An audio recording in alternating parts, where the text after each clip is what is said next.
Guys welcome to my YouTube channel planet of education. So guys आज मैं आपके साथ अगला topic part 4 nutrition in plant share करने जा रहा हूँ। सो जल्दी मेरी वीडियो को लाइक एंड सब्सक्राइब करें और कमेंट अपने डाउट्स को करें और मेरी वीडियो कैसी लगी। सो दोस्तों let's start the video. Life process part 4। सो आप देख सकते हो यहाँ पे पहला जो हमारा अगला टॉपिक है वो है न्यूट्रिशन इन प्लांट्स। सो पढ़ना स्टार्ट करते हैं। यहाँ पे लिखा है all the green plants have autotrophic mode of nutrition. ठीक है, हर green plant autotrophic mode of nutrition को शो कर। एक बात और दोस्तों, मैं यहाँ पे जो लोग होते हैं, ठीक है, मेरा पढ़ाने का तरीका बिल्कुल अलग है। हर किसी के पढ़ाने का तरीका अलग होता है। सो मैं फोटोसिंथेसिस के बाद मैकेनिज्म ऑफ फोटोसिंथेसिस पढ़ाने से पहले आपको क्लोरोप्लास्ट और स्टोमेटा पढ़ाऊँगा। क्यों? रीज़न ये है, लाइट रिएक्शन में आपको वर्ड मिलेगा जो कि है क्लोरोफिल, दूसरा एक आपको स्ट्रोमा वर्ड मिलेगा डार्क रिएक्शन में, और एक वर्ड आपको और मिलेगा जिस वर्ड का नाम है ग्रेना पार्ट। सो ये 3 पार्ट्स आपको मिलेंगे, लेकिन ये तीनों पार्ट आपको क्लोरोप्लास्ट में पढ़ने हैं और क्लोरोप्लास्ट पढ़ने से पहले आपको स्टोमेटा पढ़ना ज़रूरी है। सो डैट्स वाई मैं पहले स्टोमेटा पढ़ाऊंगा, देन क्लोरोप्लास्ट, देन मैकेनिज्म मैं पार्ट 5 में पढ़ाऊंगा। मैं पार्ट 5 में सिर्फ मैकेनिज्म पढ़ाऊंगा, वो मैं अलग से एक डिटेल वीडियो आपको बनाकर बताऊंगा। ठीक है, सो लेट्स स्टार्ट। सारे ग्रीन प्लांट्स के शो करते हैं ऑटोट्रॉफिक मोड ऑफ न्यूट्रिशन। मेरे उन बच्चों के लिए जो मेरी ये वीडियो अभी देख रहे हैं, ऑटोट्रॉफिक मोड ऑफ न्यूट्रिशन वो मोड ऑफ न्यूट्रिशन होता है जिसमें ऑर्गेनिज्म अपना खाना खुद बनाता है, और उसमें एग्जाम्पल आती है प्लांट्स। और जो ये परफॉर्म करते हैं उन्हें ऑटोट्रॉफ्स कहते हैं, मतलब the organism which perform autotrophic mode of nutrition known as autotrophs. They can synthesize their food by the process of photosynthesis। वो अपना खाना फोटोसिंथेसिस के प्रोसेस से बनाते हैं। सो दोस्तों मैं आपको ये दोबारा रिपीट कर देता हूँ, अगर आपको नहीं समझ आया तो। सारे green plants autotrophic mode of nutrition को शो करते हैं और अपना खाना खुद बनाते हैं with the help of process of photosynthesis. Photosynthesis कौन सा प्रोसेस है? सो हम अपना मेन टॉपिक स्टार्ट करने जा रहे हैं, दैट इज़ फोटोसिंथेसिस। अब आपके मन में सवाल उठ रहा होगा, सर फोटोसिंथेसिस होता क्या है? सो दोस्तों फोटोसिंथेसिस मैं आपको दिखाता हूँ। ये देखो फोटोसिंथेसिस आपको दिख रहा होगा। Let's start. जो फोटोसिंथेसिस प्रोसेस होता है, सॉरी दोस्तों थोड़ा कैमरा एडजस्ट कर रहा है ताकि आपको दिखे। Photosynthesis mean the synthesis of food. Photosynthesis मतलब synthesis of organic food from the simple molecules like carbon dioxide, water with the help of sunlight. The overall equation of photosynthesis is 6 of H2O, 6 of CO2, 6 of H2O, sunlight, chlorophyll, C6H12O6 plus 6 of O2। मैं पहले H2O बोलने लगा then CO2 बोलने लगा, लेकिन जो proper way होता है वो होता है CO2 एंड देन H2, इस वजह से उस तरह। सो देखो दोस्तों, फोटोसिंथेसिस का मतलब होता है synthesis of food. Synthesis of food का मतलब होता है अपना खाना खुद बनाना। खाना बनाना किसकी मदद से? With the help of simple raw materials जैसे कि कार्बन डाइऑक्साइड, H2O माने water, in the presence of the with the help of the sunlight. अब जो ओवरऑल रिएक्शन है फोटोसिंथेसिस का, ये बहुत इंपॉर्टेंट रिएक्शन है, और आपको जब फोटोसिंथेसिस प्रोसेस पूछा जाता है देन ये रिएक्शन पक्का आपको लिखनी है, क्योंकि ये आपके पेपर में आपको डालनी ही पड़ेगी। फोटोसिंथेसिस अगर आप इंट्रोड्यूस करोगे या बताओगे, वो रिएक्शन है 6 of CO2, 6 of H2O, sunlight, chlorophyll, C6H12O6, 6 of O2। अब आपका क्वेश्चन क्या बनना चाहिए मैं आपको बताता हूँ।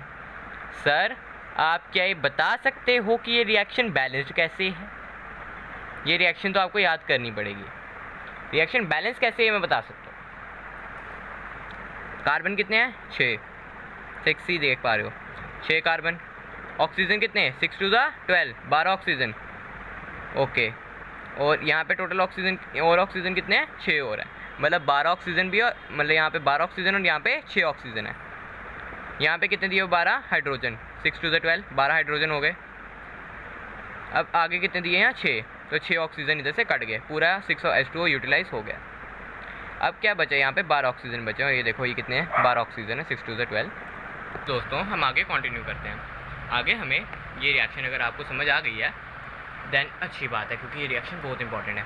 और अगर आपको कोई भी डाउट्स हो आप मेरे से कमेंट करके बेझिझक पूछ सकते हो, मैं आपको कुछ नहीं बोलूँगा, आपके डाउट्स क्लियर करूँगा उल्टा।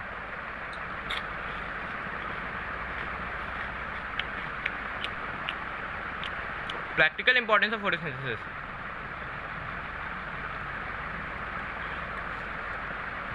During the photosynthesis, CO2 present in the atmosphere is converted into O2.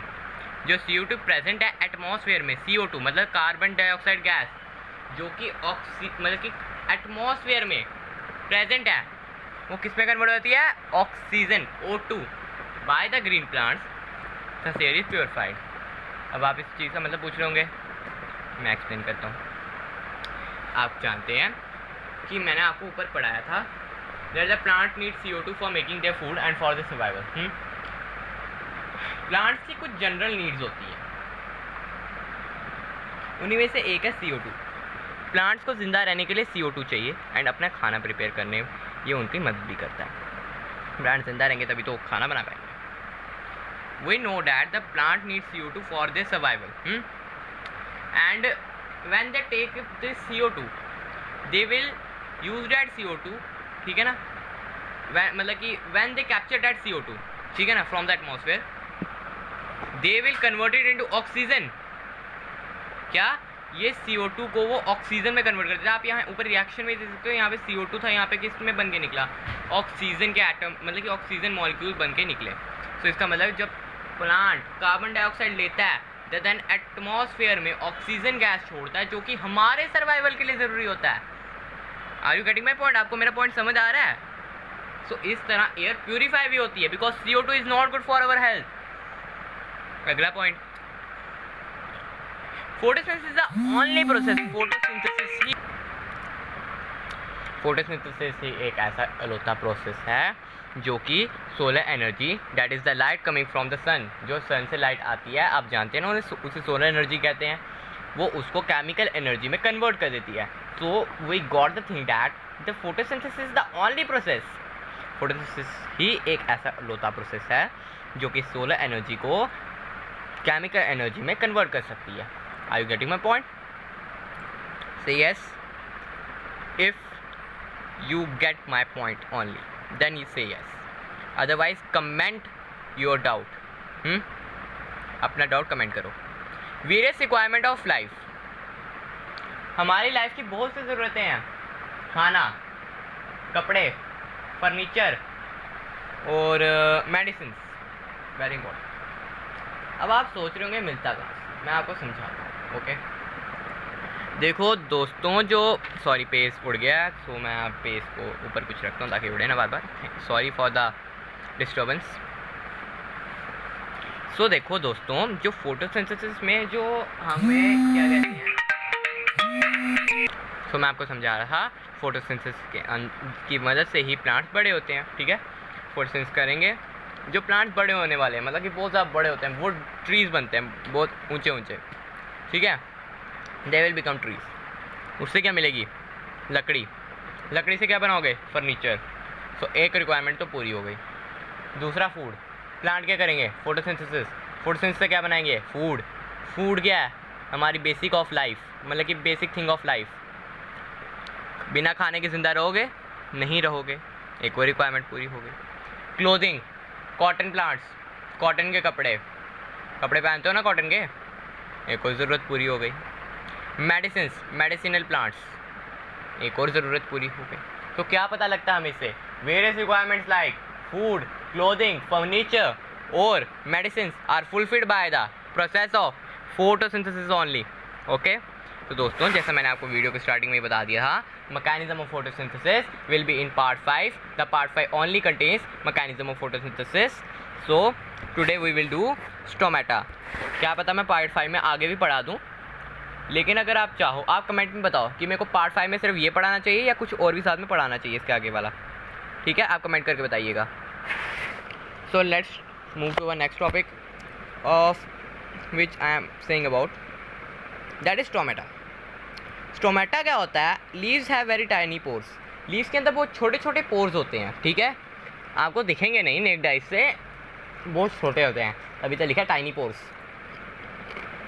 देखिए दोस्तों, आज मैं आपको स्टोमेटा तक ही पढ़ा पाऊँगा, क्लोरोप्लास्ट में आपको अगली वीडियो में पढ़ाऊँगा क्योंकि वीडियो बहुत लंबी जा रही है। सो मैकेनिज्म में कैसे पढ़ाऊँगा? क्लोरोप्लास्ट पढ़ाऊँगा, मैकेनिज्म साथ में पढ़ा दूँ, दो जो मैं बात बोल रहा वो भी क्या। ओके दोस्तों, पार्ट 5 में आएगा. So let's talk about stomata. Leaves are very tiny pores called stomata. These pores open to allow the entry of CO2 from inside the leaves. देखो भाई, मैंने आपको बताया था जैसे पहले भी कि CO2 is very important for the plant. अब लीव्स के अंदर बहुत छोटी छोटी ओपनिंग होती है जिन्हें बोलते हैं स्टोमेटा. और ये पोर्स, और ये जो पोर्स की बात कर रहे हैं उन्हें बोलते हैं स्टोमेटल पोर्स. ये स्टोमेटल पोर्स ओपन होते हैं and aloe the entry of the CO2 की एंट्री को अलो करते हैं किसके अंदर, लीव्स के अंदर. लीव्स जब आप डायग्राम में आपको दिखाऊंगा उसमें आप देखोगे कि जो गार्ड सेल्स होते हैं वहाँ आपको आसपास गार्ड सेल्स भी दिखेंगे. वो जो होते हैं वो स्वेल करते हैं जब वाटर उनमें फ्लो करता है, मतलब जब वाटर उनमें जाता है वो मोटे हो जाते हैं. They swell which helps in the opening of the stomatal, मतलब कि which helps in the opening of stomatal opening, जो कि स्टोमेटल ओपनिंग की खुलने में मदद करता है. ठीक है, जिसकी वजह से CO2 अंदर एंटर हो पाता है. अब मैं आपको फिगर शो करता हूँ. सो अब आप पिक्चर में देख सकते हो लीव्स हैं, ये स्टोमेटल पोर है. ओके, ये गार्ड सेल हैं जो स्वेल हुए हैं और ये वाले सिकड़े हुए हैं. मैं बताऊंगा सिकड़े क्यों हैं. गार्ड सेल ये वाले स्वेल हुए हैं. ये आपके स्टोमेटल पोर है, मतलब stomatal pore through which the CO2 enter. Stomatal opening है ये आपकी. और ये जो आपको लेंस शेप थिंग्स दिख रही हैं, ये जो लेंस शेप्ड है, ये जो आपको छोटे छोटे लेंस शेप डॉट दिख रहे हैं, ये क्लोरोप्लास्ट होते हैं जो मैं आपको अगली वीडियो में बताने वाला हूँ. अब ये गार्ड सेल यहाँ स्वेल्ड क्यों नहीं है, ये सोच रहे होंगे. हर चीज़ का आंसर होता है. जब गार्ड सेल्स के अंदर पानी नहीं होगा देन वो ऐसे बंद होंगे और उसके अंदर कुछ भी एंटर नहीं कर रहा होगा. जब गार्ड सेल स्वेल होंगे देन CO2 एंटर करेगा क्योंकि स्टोमेटल पोर ओपनिंग हो, स्टोमेटल पोर की ओपनिंग होगी. और ये जो मैंने आपको बताया है क्या है, लेंस शेप्ड थिंग्स जो कि हैं क्लोरोप्लास्ट. मतलब कि आपको समझाने के लिए बता रहा हूँ. ये जो देखो गार्ड सेल पे ये जो लेंस, मतलब कि ये जो गार्ड सेल पे लेंस शेप्ड, ये जो छोटे छोटे डॉट्स बने, टाइनी पार्टिकल्स, टाइनी डॉट्स बने हुए हैं, ये जो लेंस शेप्ड है ना, ये छोटे छोटे डॉट्स, इन्हें बोलते हैं क्लोरोप्लास्ट. ओके, ये या तो स्फेरिकल होते हैं या लेंस शेप्ड होते हैं. मतलब कि क्लोरोप्लास्ट क्या होते हैं, या तो स्फेरिकल या तो लेंस शेप्ड. और ये देखो आप छोटे छोटे आपको डॉट्स, टाइनी थिंग्स दिख रही होंगी. थिंग्स बोल रहा हूँ मैं, मेरे को ज़्यादा अच्छे से बोलना चाहिए. टाइनी डॉट्स दिख रहे हैं आपको, या ये टाइनी स्पॉट्स दिख रहे हैं यहाँ पे. ठीक है, ये होंगे क्या, क्लोरोप्लास्ट. ये क्या होगा, स्टोमेटल ओपनिंग. ये होगा गार्ड सेल. यहाँ गार्ड सेल स्वेल क्यों नहीं है, बिकॉज यहाँ पे पानी अभी इनके अंदर नहीं भरा है और इस वजह से स्वेल नहीं किए हैं. ओके, सो मेरे को उम्मीद है आपको आज की वीडियो पसंद आई होगी और आपको अच्छे से समझ आया होगा जो मैंने आपको समझाया. अगर आपको कहीं भी डाउट है, आपको कहीं भी लगता है कि भाई क्या कहते हैं, आपको डाउट आया, देन यू विल कमेंट. ठीक है दोस्तों, पार्ट 5 में क्लोरोप्लास्ट और मैकेनिज्म पक्का. और ये वीडियो आपको कल या परसों आ जाएगी, पार्ट 5 की. ओके, अगर आपको मेरी वीडियो पसंद आई है तो जल्दी से मेरी वीडियो को लाइक एंड सब्सक्राइब करें ताकि मेरी मोटिवेशन और बढ़े और मुझे पता लगे कि आपको ये वीडियो अच्छे से समझ आई है. Thank you. तो आपको मेरे चैनल को सब्सक्राइब करना है क्योंकि ये प्लांट ऑफ एजुकेशन, और लाइक भी करना है. थैंक यू दोस्तों.